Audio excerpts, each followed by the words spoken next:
اور یہاں پر میں بوز انٹرٹینمنٹ کے ساتھ ساتھ بول نیوز کے ناظرین کو بھی خوش آمدید کہنا چاہتا ہوں جب ہمارے نشریات دیکھ سکتے ہیں. اب وقت ہوا ہے کہ ہم اپنے پیارے بھائی religious scholar and researcher engineer Muhammad Ali Mirza بھائی سے بات کریں. انہیں خوش آمدید کہتے ہیں. السلام علیکم علی بھائی. وعلیکم السلام ورحمۃ اللہ وبرکاتہ ولا حول ولا قوة الا باللہ. اللہم صلی علی محمد وعلی آل محمد. رب اشرح لی صدری ویسر لی امری واحلل عقدۃ من لسانی یفقہوا قولی. جی سمی بھائی. علی بھی بہت بہت شکریہ وقت دینے کا. آج کا ہمارا موضوع ہے فلسفہ عید. تو میں جاننا چاہتا ہوں کہ قرآن و حدیث کی روشنی میں عید منانے کا صحیح فلسفہ کیا ہے؟ عید عربی زبان میں کہتے ہیں جو چیز بار بار لوٹ لوٹ کر آئے. سنت اس نبی صلی اللہ علیہ وسلم چلو علیہ وسلم. جب ہجرت کر کے مدینہ شریف گئے تو آپ کی وہاں تشریف لے جانے سے پہلے انصار مدینہ جو تھے وہ 2 دن خوشی کے منایا کرتے تھے سال میں. زمانے جاہلیت کی بات ہے. تو نبی الاسلام نے فرمایا کہ اللہ تعالیٰ نے تمہیں ان 2 دنوں کے بدلے میں یہ 2 خوشی کے دن دیے ہیں. عید کے دن عید الفطر جو 1 شوال کو ہوتی ہے اور عید الاضحیٰ جو کہ 10 ذوالحجہ کو ہوتی ہے. باقی ساتھ مزید 2 قربانی کے دن اور ہوتے ہیں لیکن عید کا دن وہی ہے 10 ذوالحجہ کا دن. تو یہ خوشی کے دن ہیں جو اللہ تعالیٰ نے تمہیں دیے ہیں. یعنی مسلمانوں کو ایک آپ سمجھ لیں خوشی کو سیلیبریٹ کرنے کے لیے 2 مواقع اللہ تعالیٰ سال میں دیتا ہے. باقی اس کی تفصیلات میں جائیں تو فلسفہ اس کے پیچھے یہ ہے کہ انسان نے خوشی میں بھی اپنے رب کو ہی یاد کرنا ہے. اس لیے نماز عیدین پڑھی جاتی ہیں. چھوٹی عید کے موقع کے اوپر بھی 2 رکعت اور بڑی عید کے موقع کے اوپر بھی. دونوں نمازوں کا طریقہ بھی ایک جیسا ہی ہے عید الفطر اور عید الاضحیٰ کی. اور اس میں ایکسٹرا تکبیرات کہہ کے اللہ تعالیٰ کی وحدانیت کا اس کی کبریائی کا اظہار کیا جاتا ہے. 12 تکبیرات مزید کہی جاتی ہیں 2 رکعتوں کے اندر. پہلی رکعت میں 7 تکبیرات سورۃ الفاتحہ سے پہلے اور دوسری رکعت میں 5 تکبیرات سورۃ الفاتحہ سے پہلے. یہ طریقہ جامع ترمذی کے اندر رپورٹ ہوا ہے. تو عید کے موقع پر بھی ہم اپنے رب کو یاد کرتے ہیں. یعنی خوشی ہو یا غم دونوں صورتوں میں اللہ ہی کو یاد کیا جاتا ہے. غم کی صورت میں بھی نماز جنازہ کی شکل میں اللہ ہی کی طرف رجوع لایا جاتا ہے. یہاں پر خوشی کے موقع پر اللہ کی طرف رجوع لاتے ہیں. اچھا علی بھی ایک چیز دیکھنے کو نظر آتی ہے کہ کئی لوگ عید کی نماز کو نظر انداز کر دیتے ہیں. اس کی اہمیت کیا ہے عید کی نماز کی؟ عید کی نماز تو میرا خیال ہے بہت کم لوگ ہی نظر انداز کرتے ہیں. اس کی وجہ یہ ہے کہ جن لوگوں نے پورا سال کوئی نماز نہیں پڑھی ہوتی وہ بھی عید والے دن ایسا ہی ہے. کپڑے نئے پہن کے تو مسجد میں آ جاتے ہیں. حالانکہ عید کی نماز سنت موقع ہے, یہ کوئی فرض نہیں ہے. اس سے زیادہ امپورٹنٹ نمازیں تو بقیہ کی 5 وقت کی نمازیں ہیں. فجر کی نماز پڑھی نہیں ہوتی اور عید کی نماز کے لیے مسجد میں آ جاتے ہیں. تو کاش فجر کی نماز بھی پڑھیں. اور آپ دیکھیں عرب ملکوں کے اندر فجر کی نماز پڑھ کر لوگ گھروں کو نہیں جاتے. جیسے ہی سورج نکلتا ہے تو اشراق کا وقت داخل ہوتے ہی عید کی نماز پڑھتے ہیں اور پھر گھر واپس آ جاتے ہیں. یعنی عید کی نماز طلوع آفتاب کے فوراً بعد اشراق کے وقت میں ادا کر دی جاتی ہے. اور بہتر بھی یہی ہے کہ عید کی نماز جلدی پڑھی جائے تاکہ لوگ اپنی ایکٹیویٹیز باقی پرفارم کر سکیں. اگر دوست احباب کو ملنا ہے یا عید قربان کے موقع کے اوپر قربانی کا معاملہ کرنا ہے. باقی نبی الاسلام کی مبارک سنت تھی. صحیح بخاری میں آتا ہے کہ آپ جب عید الفطر چھوٹی عید کے لیے جایا کرتے تھے تو طاق تعداد میں کھجوریں تناول فرما کے گھر سے جایا کرتے تھے, جو اس چیز کا اظہار ہوتا تھا کہ اب رمضان کا مہینہ ختم ہو چکا ہے. تو پریکٹیکلی نبی الاسلام عید کی نماز پہ جانے سے پہلے صحیح بخاری میں آتا ہے کہ 1 3 5 یا 7 کھجوریں کھا کے جایا کرتے تھے. اور عید الاضحیٰ کے موقع کے اوپر اللہ اکبر اللہ اکبر وللہ الحمد.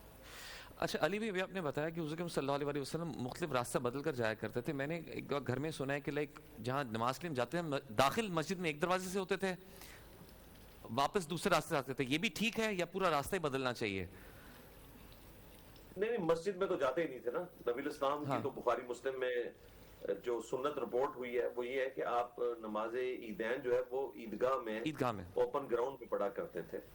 اور عید کا فلسفہ بھی یہی ہے کہ آپ نے مسلمانوں کی اینول گیدرنگ کو شو کرنا ہے عید کے موقع کے اوپر. اس لیے بخاری مسلم میں آتا ہے کہ جو عورتیں مخصوص ایام سے ہیں انہیں بھی عیدگاہوں میں ساتھ لے کر جاؤ. نماز کے وقت وہ مسلمانوں سے الگ رہیں لیکن ان کی دعاؤں میں شامل ہوں. ظاہر ہے کہ دعاؤں کی قبولیت کا دن بھی ہے عید کا, تو مسجد میں تو عورت کو مخصوص ایام کے ساتھ تو نہیں لے کے جایا جا سکتا, تو عیدگاہ میں ہی لے کے جایا جاتا تھا. اس میں مسجد والا پروٹوکول نہیں ہوتا, اور اس میں ایک صحابی جو ہیں وہ آگے ایک نیزہ لے کے چلتے تھے جو کہ سترہ کے طور پر گاڑا جاتا تھا میدان میں, اور نبی الاسلام اس کی طرف رخ کر کے نماز پڑھاتے تھے. اور بخاری مسلم میں یہ بھی رپورٹ ہوا ہے کہ نبی الاسلام عید کے موقع کے اوپر نماز پہلے پڑھاتے تھے, خطبہ اس کے بعد دیا کرتے تھے. ویسے جمعے کی نماز میں پہلے خطبہ ہوتا ہے, بعد میں نماز ہوتی ہے, لیکن اس کیس میں پہلے نماز ہوتی ہے, اس کے بعد خطبہ دیا جاتا ہے. تو وہ راستہ عیدگاہ کی طرف بدل کے جایا کرتے تھے. اوکے, اچھا علی بھائی ایک سوال اور, میں کل گھر پہ ڈسکشن ہو رہی تھی کہ جو فطرانے کے پیسے ہوتے ہیں جو آپ نے دینے ہوتے ہیں عید کی نماز, اس کا صحیح وقت کیا ہے؟ نماز سے پہلے یا رمضان کے اندر ہی آپ نے دینے ہوتے ہیں, یا آپ نماز سے پہلے بھی دے سکتے ہیں؟ جی بخاری مسلم میں حدیث ہے, نبی صلی اللہ علیہ وآلہ وسلم نے گھر کے ہر فرد کی طرف سے 1 سا مقرر فرمایا ہے, چھوٹا ہو بڑا ہو غلام ہو. اس دن بھی ایون اگر کوئی بچہ پیدا ہوا ہے نا, اس کی طرف سے بھی صدقہ فطر دیا جائے گا, یہ واجب ہے 1 سا. اور بخاری مسلم میں رپورٹ ہوا کہ 1 سا گندم بھی دے سکتے ہیں, جو بھی دے سکتے ہیں, کھجور بھی, پنیر بھی, کوئی بھی جو اجناس ہیں کھانے پینے والی وہ دے سکتے ہیں, یا اس کے ایکویلنٹ اگر آپ رقم دینا چاہیں تو وہ بھی دے سکتے ہیں.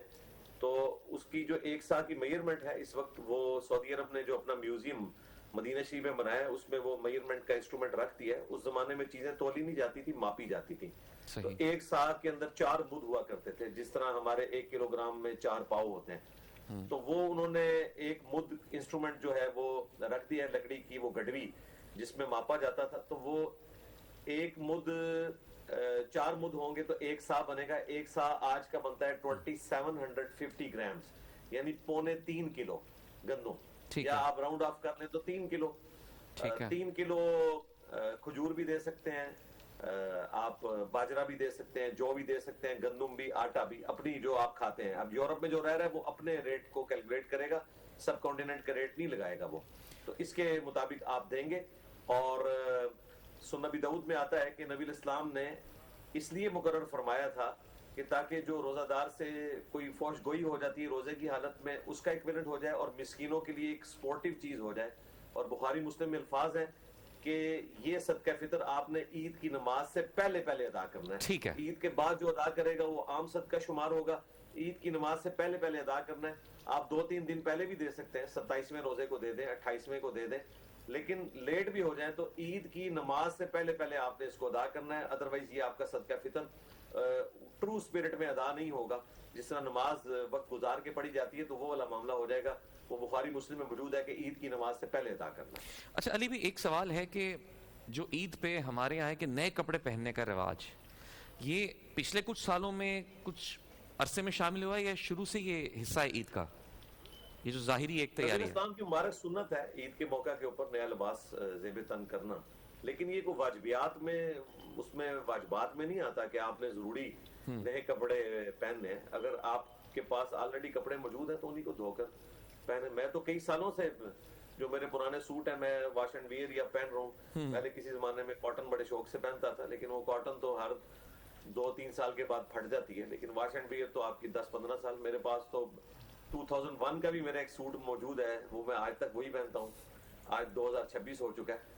تو ضروری نہیں ہے کہ آپ نے نیا یعنی کپڑے سلوانے ہیں, لیکن بہتر یہ ہے کہ اگر آپ نے کپڑے سلوانے ہی ہیں کبھی تو عید کے موقع کے اوپر سلوایا کریں, باقی وہ آپ استعمال کرتے رہیں, لیکن یہ ضروری نہیں ہے صاف ستھرے کپڑے ہوں آپ کے. اچھا علی بھی ایک سوال ہے کہ اگر رمضان کے بعد بھی ایک انسان نے رمضان کے 30 دن گزارے, اگر رمضان کے بعد بھی وہی آتے ہوں جو جیسی پہلے تھیں, تو پھر رمضان نے انسان نے کیا پایا؟ یہ تو اس بندے کو خود غور و تفکر کرنے کی ضرورت ہے نا کہ اس نے رمضان سے کیا حاصل کیا. ظاہر ہے اللہ تعالیٰ نے ایک روٹین دی تھی 1 مہینے کی, جس کی بنیاد کے اوپر آپ نے آنے والے 11 مہینے گزارنے تھے. اور اس میں ایک مہربانی یہ ہوئی کہ بخاری مسلم میں حدیث ہے کہ جنت کے دروازے کھول دیے جاتے ہیں رمضان میں, دوزخ کے دروازے بند کر دیے جاتے ہیں, اور سرکے شیاطین کو قید کر دیا جاتا ہے, جس کی وجہ سے آپ دیکھتے ہیں رمضان میں ماحول بن جاتا ہے نیکی کا. تو اللہ تعالیٰ نے ایک سپورٹیو ماحول بھی دیا, اور اوورال ایک انوائرمنٹ آپ کو مل گئی روزوں کی شکل میں, نماز کی شکل میں. تو ہمیں چاہیے کہ اس رمضان سے عبرت حاصل کریں اور بقیہ کے 11 مہینے سے ہی گزاریں. اور یہی مقصد قرآن میں بیان ہوا ہے، کتب علیکم الصیام کما کتب علی الذین من قبلکم لعلکم تتقون. ہم نے تم سے اگلے لوگوں پہ بھی روزے فرض کیے تھے جس طرح کہ تم پہ فرض کیے ہیں تاکہ تم پرہیزگاری کی روش اختیار کر سکو. تو اگر کوئی اس طرح کا معاملہ ہوتا ہے کہ انسان وہی روٹین والی زندگی گزار رہا ہے جو رمضان سے پہلے تھی، تو ان کے لیے ہم یہ کہیں گے کہ رمضان کا خدا کوئی اور نہیں ہے. رمضان کا خدا بھی وہی ہے جو غیر رمضان کا خدا ہے. جو تقوی پرہیزگاری کی روش آپ نے رمضان میں اختیار کی، رمضان کے بعد بھی اختیار کریں. اللہ تعالی ہم سب کو استقامت دے اور اللہ تعالی ہماری عبادات قبول کرے. تقبل اللہ منا ومنکم، یہ دعا ہے. اللہ تعالیٰ تمہاری طرف سے بھی ہمارے جو عبادتیں قبول کرے، ہماری طرف سے بھی عبادتیں قبول کرے. یہ صحابہ کرام عید کے موقع پر ایک دوسرے کو دعا دیا کرتے تھے.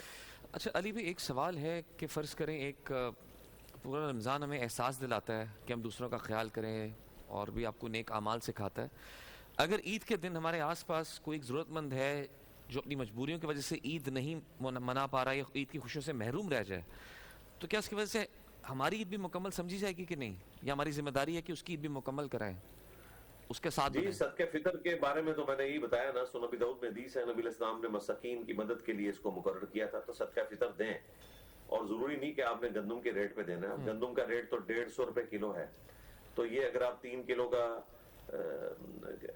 کیلکولیٹ کرتے ہیں تو آپ 450 روپے. بالکل ٹھیک ہے. ہاں، لیکن کھجور کو اگر آپ دیکھیں، ہاں اس کا ریٹ کھجور تو بھائی 1000 روپے کلو سے اچھی والی کھجور سٹارٹ ہوتی ہے. اگر وہ آپ 3 کلو دیں تو ایک بندے کا صدقہ فطر 3000 بنتا ہے.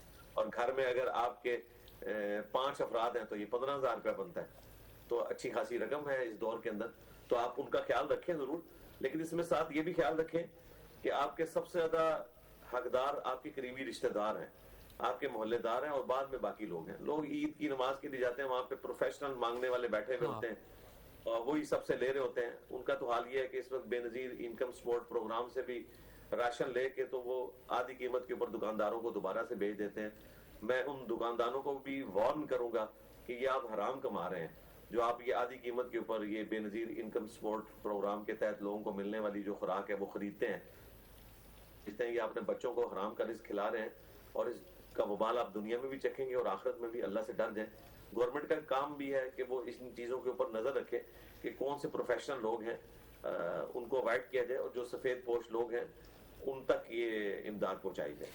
اچھا علی بھی ایک بڑا سطحی سا سوال ہے کام صاحب کہ لائک یہ جو عیدی بچوں کو ملتے ہیں، مختصر جواب، یہ بھی اسلام میں ہے، یہ ہماری روایات کا حصہ بن چکی ہے؟ مختصر جواب علی بھائی. جی روایت کا حصہ ہے تو کوئی بری چیز نہیں ہے، دینی چاہیے. اسی طریقے سے ہم شادی بیاہ کے موقع پر جو سلامی دیتے ہیں یہ ہماری روایت کا حصہ ہے اور بالکل دینا چاہیے. یعنی یہ اصل میں اپنی موجود ہے، اس کو دین کے ساتھ لیٹ کر کے یا بدعت ڈکلیئر کرنے کی کوشش نہیں ہے کرنی چاہیے. اسی طریقے سے گھر میں برتھ ڈے منانا، ہاں اس کے ساتھ غلط ایکٹیویٹیز نہ آپ جوڑیں کہ مرد و عورت کا اختلاط ہو نامحرم کا، وہ ایک الگ چیز ہے. باقی جو اس طرح کی ایکٹیویٹیز ہیں یہ دنیاوی ایکٹیویٹیز ہیں اور اس کے ساتھ جو اس طرح کی چیزیں جڑی ہوئی ہیں وہ بھی درست ہے. بہت بہت شکریہ علی بھائی وقت دینے کا.